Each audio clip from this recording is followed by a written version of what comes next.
Hello once again, this is John Miller with the Hometown Historian.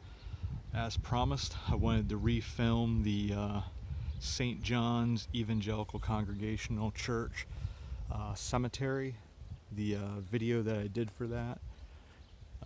Got a bunch of new information, plus my phone had died about 3 minutes away from the end, and as I am technologically incapable in a lot of things, I couldn't figure out how to splice the videos together, and I actually worked out because I found out a bunch of new information about the church and just some cool connections with a video that I had done earlier.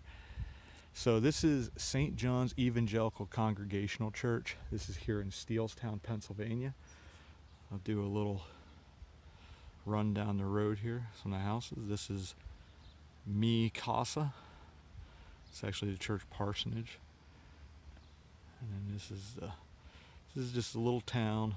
It actually goes down the opposite direction, down to a road called Bates Road, and then that goes down to a town called Signer, which I had taken some pictures of the old mill there. This church here has been, as far as I know, they said 1826. They, roughly speaking, is when they feel the church started meeting, and then in 1841 they started their official Sunday school, and they were meeting around the area, the Steelstown area. And one of the homes, it's just north of here, it would have been down the road here, where the old schoolhouse had been, because back then, all these little towns had the one-room schoolhouse, was the home of a David Blouck Sr., who I believe, from what I have read and researched, was one of the founding members of the church, along with Dennis Kelly.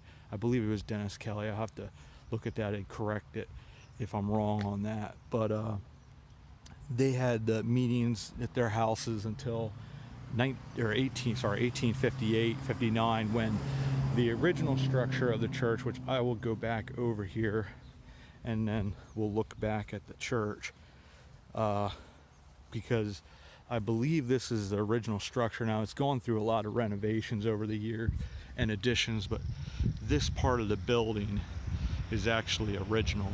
And the original steeple was on the front side of the church. Now it's sort of in the middle, but there were a lot of different additions.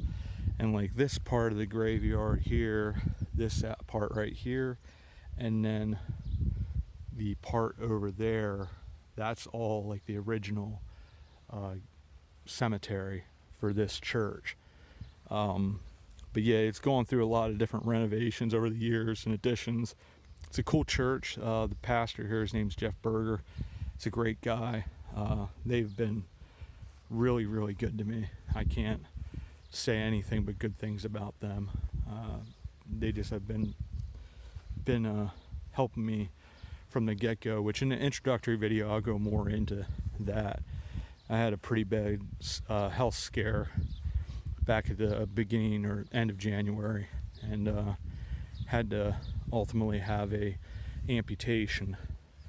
One of the funny things about this, which I never noticed this until I was taking my garbage out the one day, my name's John Miller, and weirdly, the first tombstones here are of a John S. Miller and his wife Rosanna.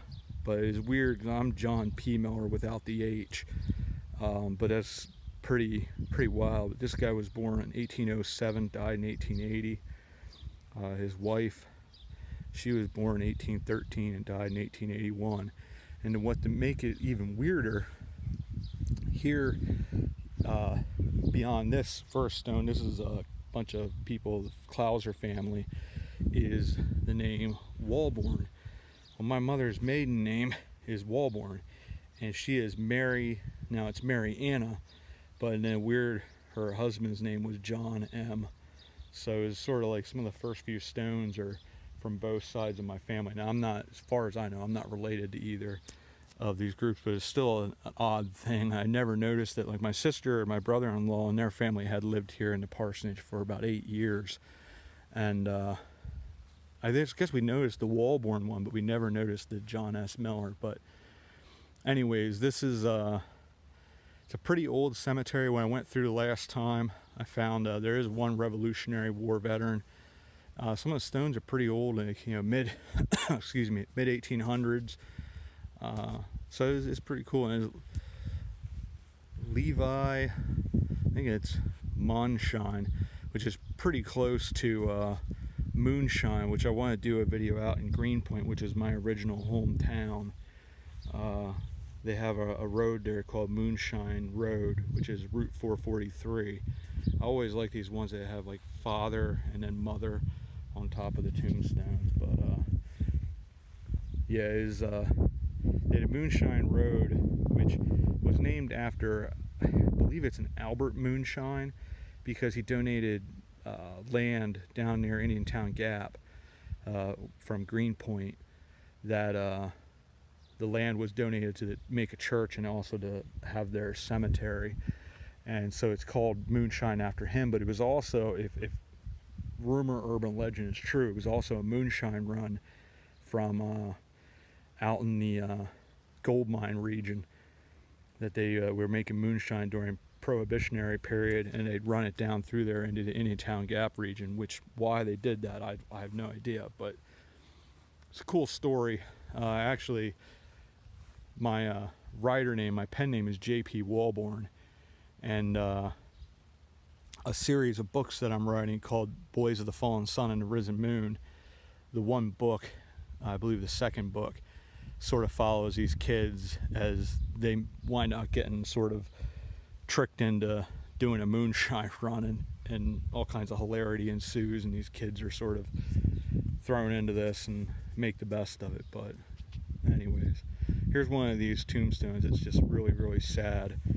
They have Jeanette Gladys, daughter of Elmer R. and Iron M. Minnick, only 8 days old, 1931. It's one of the reminders, these places, which I'll have in the newer tombstones. I'm not going to go a whole lot into the newer area of the cemetery, but so often you think, oh, in the cemetery, some of these people lived to 70, 80, 90 years old. But two friends of my family passed on quite early in life, and actually within, I think, basically about a little less than a month of each other, and they're both buried here.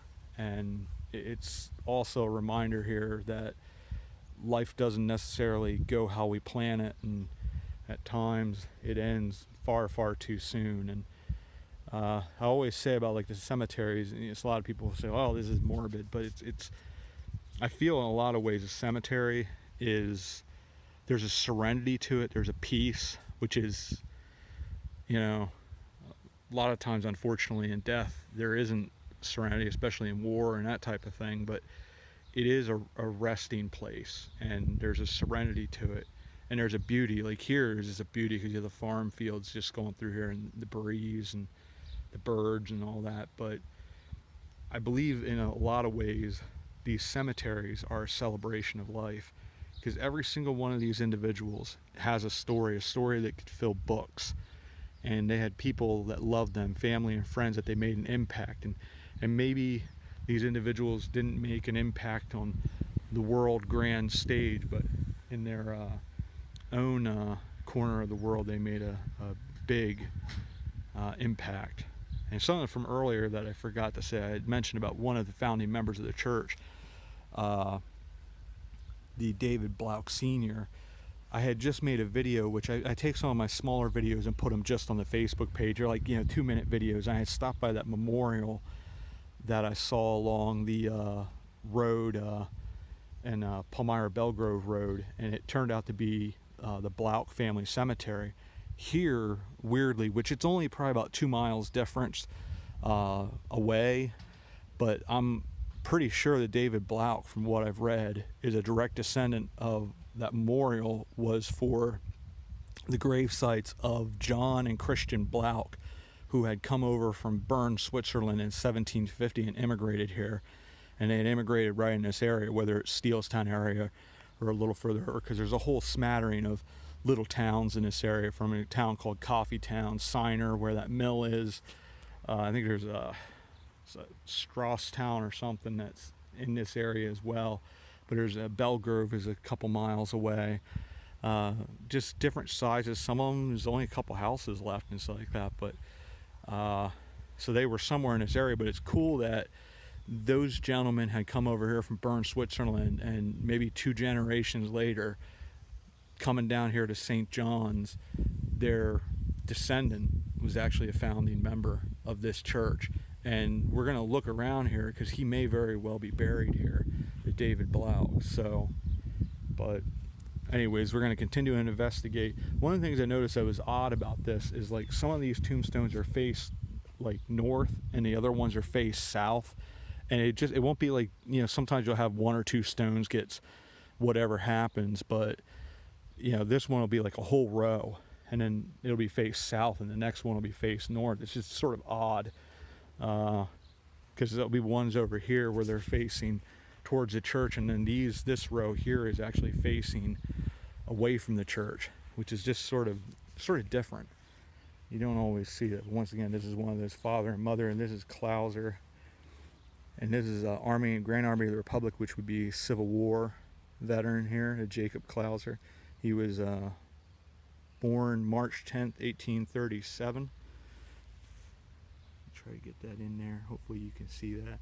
And then died in 1908. And then his wife, I believe that's Mary J. Richard. Yeah. She was born 1845 and then died in 1934. There's a Daniel Clauser. And here's one of these stones that you can't, it gets so worn down over time. And here's some more. Elizabeth, she was Walborn. She lived in 1909, was born in 1831. And this is Amos. I believe Amos is the son of Elijah. I wonder if he was only 20 years old. So I don't know if, probably this is where the father was and the stone is missing. That's different. Yeah, because that's his mother, and I'm sure that was probably the father, Elijah Walborn. That's interesting. And then this is another one where it's facing towards the church again. And this is Clauser. She's the wife of Samuel Blouck. Yeah, so this is a Blouck here, Samuel Blouck. He was born 1845 and died 1911. He was I'm assuming he was probably a son of the David Blouck, or a relative of some sort, but he fought in the Civil War. And there's George L., son of, I believe that's the Samuel. I believe it's Elizabeth.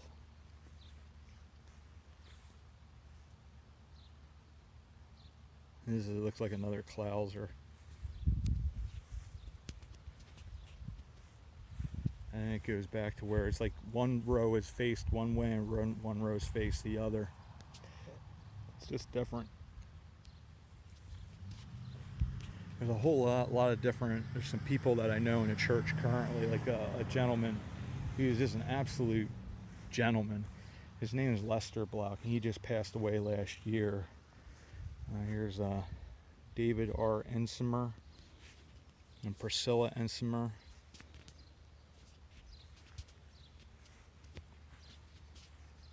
But I'm assuming he probably was a direct descendant of the original Bloucks.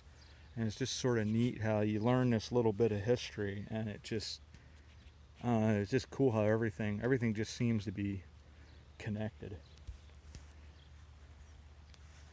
There's another Blouck.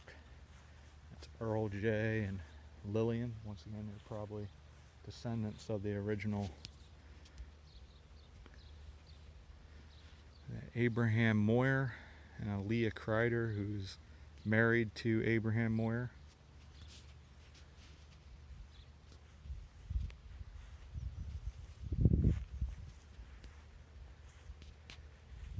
And here's a David M. Blouck.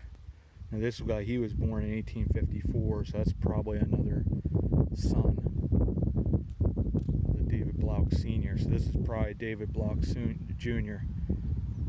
That's interesting. It's sort of cool when you start to learn more and more about all this, and sorry about that. You get to learn some of the names and stuff like that, and then you start recognizing like these are the different generations. So here's a Daniel Blouck who was born in 1852 and died in 1946.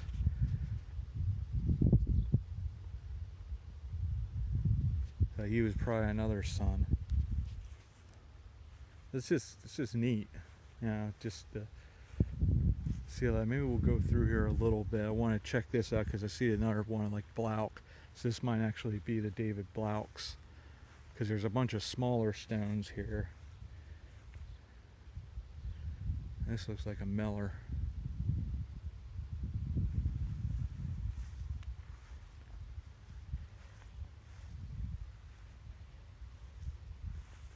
Yeah, here's the one. Here's a Revolutionary War. This guy looks like 1760 he was born. So if he was a Revolutionary War veteran, he was only 16 when he went to war. And the Jacob Beam, here's Rudolph, in memory of Rudolph Beam, husband of Rachel Allman.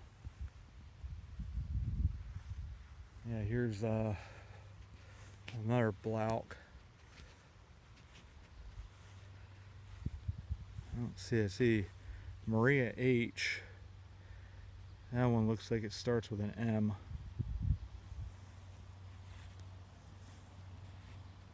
Emma, that almost looks like Amos. Amos Blouck.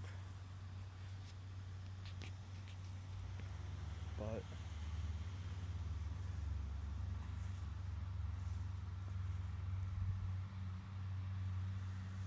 here we start to get into some of the newer stones. Just check some of this out, just go through.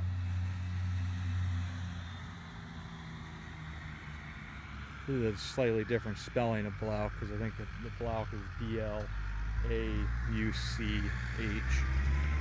as the David Blouck. Yeah, it said B-L-A-U-C-H.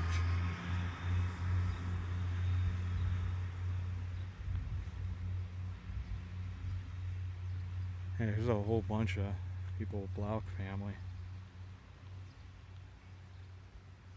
And they usually had like the older tombstones were the nearest to the church, and then you also would have, because there's some pretty old ones over here as well, that this guy here was, actually it was a woman, is Helena, almost looks like Loon or Lunk.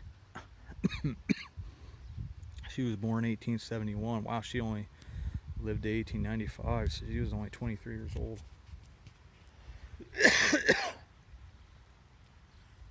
Or it's long. Yeah, because that's this thing that's funny. It's like sometimes you can't see them, and then you see the ones that are right next to it, and it's like, oh, okay, that's long. But yeah, here's some there, 1833. He was born in 1843, and it don't even have, I highly doubt Henry Long is still with us. They don't have died. If Henry Long is, he's the oldest man on the planet. Sorry about my cough. When I mowed for a while at the beginning of the season, it was actually really, really dry, and you breathing in all kinds of dirt. So I still struggle with this, with having coughs sometimes with that. It's not real fun, but it is what it is. We'll go through these, because there's actually a really cool tombstone over here that's in memory of a gentleman who passed away in World War II. That I'd like to check out, and then the older tombstones on the back side of the church. Yeah, it's just weird because it's just that one, pretty much there's one that's backwards too, it's away from the church.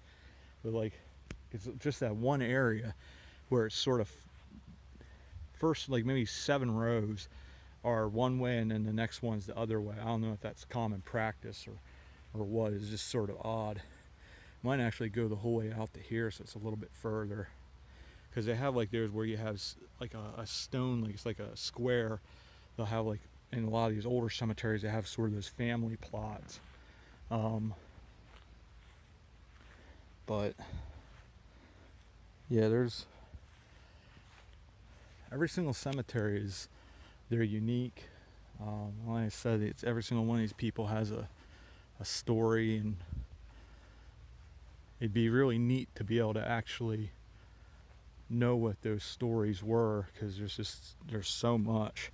I had one lady had contacted me about her mother, who's 91 years old, and she has lived in a little town called Fryestown, which is reasonably close to my old hometown, Myerstown, which we'll visit at some point.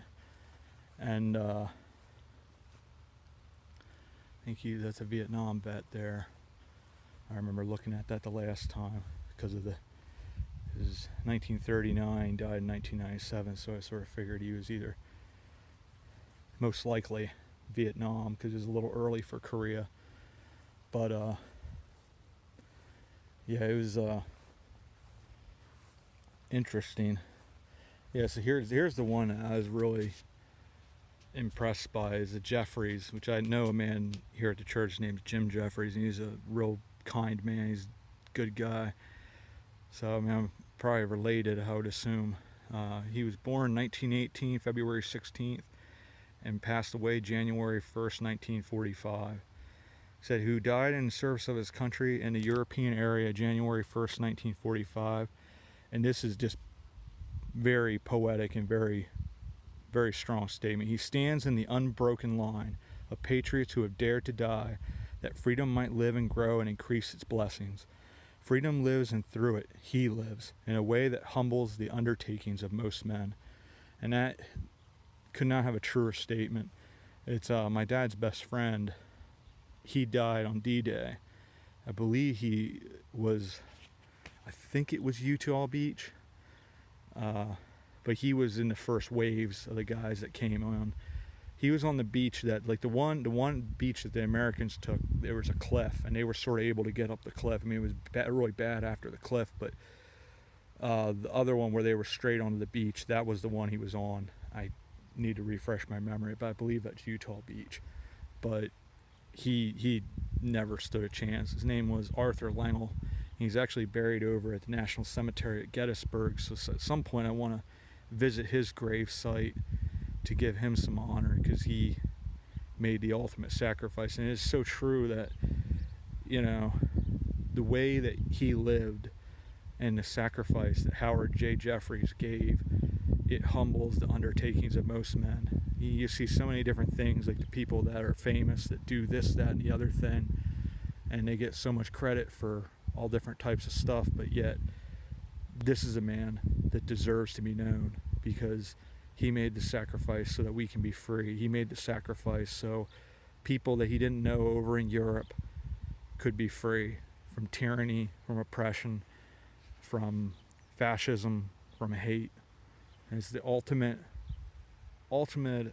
act of love, is laying your life down for another person. So thank you, Howard J. Jeffries. Thank you to the Jeffries family for their sacrifice, and in the memory of Howard J. Jeffries. And here we have some more. These are some of these stones that it's sort of a few viewers had said about like taking a flashlight along, which I gotta find. I have a small little mag light, and that can help sometimes to be able to sort of distinguish the letters. I guess maybe some of the shadows and stuff like that helps you, but some of these are just, they just get so worn over time. I mean, some of these stones are almost 200 years old, and it's very hard to distinguish what they actually say. But this is the oldest part of the cemetery over here. And maybe we'll find David Blaux. It'd be really cool if he is buried here and we'd find that. And like I said, the other founding member, which I'm assuming they're founding members since they were having the church services at their house, his name, I believe it was Dennis Kelly, I got that from the church website of the history of the church, but I would assume normally it was deacons' houses, and so they were pretty prominent members of the community and prominent members of the church. So there's some Runkles. Or it's Barnhart, actually. She was Leah Runkle, wife of Runkle. John Mark. Yeah, see, this guy was born in 1800. So this is probably the oldest part of the cemetery, since it would have been the